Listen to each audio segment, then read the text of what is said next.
प्रमोद बर' बिथांखौ खावलायदोंमोन नाथाय बिथाङा आङो दाख्लैबो सावरायनो खाबु मोनाखिसै मैयाबो सावरायनो खाबु मोनासै मानो होननानै बुङोब्ला 27 जानुवारि खालि जोंनि बयनिख्रुइबो साबसिन बड'लेण्ड मोननायनि खाथिसिन सुक्ति बिटिआर सुक्तिनि आरो 27 जानुवारियाव जों गोबां हाबाफारि लादों आरो मैयाबो जोङो बिटिआरनि एयारकेन्सेलेसननि क्वार्टार बेखौ जों बेखेवनायजों लोगोसे चिफ मिनिस्टार बिथाङा लिंहरदों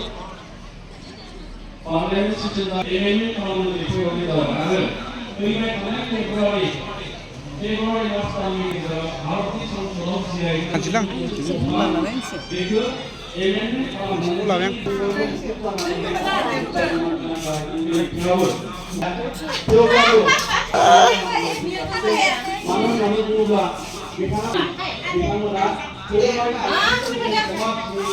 बयजोंबो अनसायजानाय बयजोंबो गनायजानाय मुंदांखा जानायनि मोनसे जाहोना जाबाय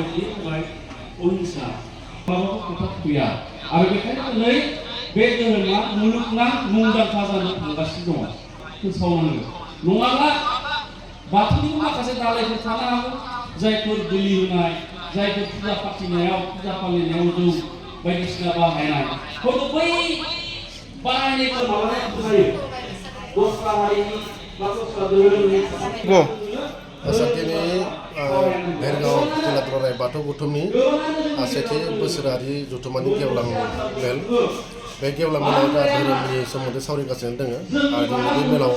गोबां मानसि थुबुर जाफैदों आरो बे दिनैनि बे गेवलां मेलावबो जोंनियाव आलासि हिसाबै गोबां आलासि बिथांमोना बाहागो लाफैदों आरो बिटिआरनि चिफ बिथाङाबो बाहागो लाफैनायनि खोथा आरो बे हिसाबै रायजो राजाफोरा नुनो होदों आरो भेरगाव जिल्ला दुलाराय बाथौ गौथुमखौ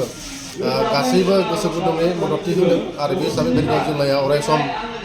बाथौ धोरोमनि खामानि मावलांनो जौगालांनो हागोन बा दावगालांनो हागोन बे मोनसे आसा दङ आरो बयबो बेयाव हेफाजाब थुलुंगा होगासिनो दङ आरो जों बिदिनो भेरगाव जिल्ला दुलाराय बाथौ गौथुमखौ अरायसम मोजाङै दैदेनलांगोन जों बेखौ आसा फारिदों आरो दिनै बे मेला गोबां मेहेरगोनां जादों आरो बे मोनसे जारिमिनारि मोनसे जथुम्मा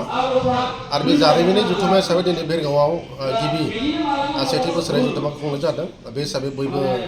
रायजो राजाया लोब लोब फैनानै बाहागो लाफैदों फैनानै मानसिफोरनि मा होनो मानसिफोरादि बिराद लोब लोब फैदों बेखौ नुनानै बिराद मोजां मोनदों आरो जिहेथु भेरगाव जिल्लानि गिबि जथुम नालाय बेनिखायनो मोजां मोनबाय मानसिफोरखौ नुनानै जाफुंसार जाबाय होननानै सानबाय आरो आङो